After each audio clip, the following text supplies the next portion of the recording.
পায়েস রান্না করছি, রাত 3টা বাজে।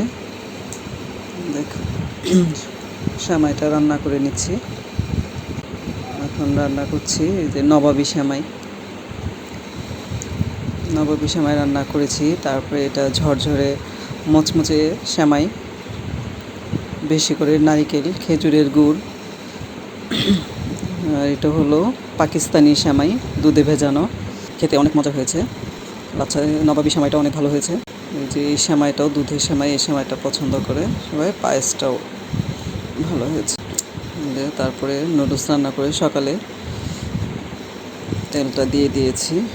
এদিকে গরুর মাংস ভিজিয়ে নিয়েছি, মুরগি রোস্ট করব। মুরগি এখানে যে পাস্তা দিয়ে নুডলস রান্না করছি। পাস্তা দিয়ে নুডলসটা অনেক ভালো লাগে একসাথে মিক্সড করে। যে এখানে আমি কড়াইতে গাজর, আলু, চিংড়ি মাছ, গোস্ত দিয়ে দিয়েছি। এই যে ডিম দিয়ে ভেজে নেওয়া হয়ে গেছে। এর মধ্যে এই যে নুডলস আর পাস্তাগুলো দিয়ে দিয়েছি। তো রান্নাটা হয়ে গেল। এরপর এই যে রোস্টের জন্য মুরগি ভেজে নিচ্ছি। মুরগি এদিকে আমার রান্নাও হয়ে গেছে মোটামুটি। এই রোস্টটা হলেই হয়ে যাবে। পোলাওটাও হয়ে গেছে আমার। গরুর গোস্তও রান্না হয়েছে। দেখতে কেমন হয়েছে অবশ্যই কমেন্ট করে জানাবেন রান্নাটা কেমন হয়েছে।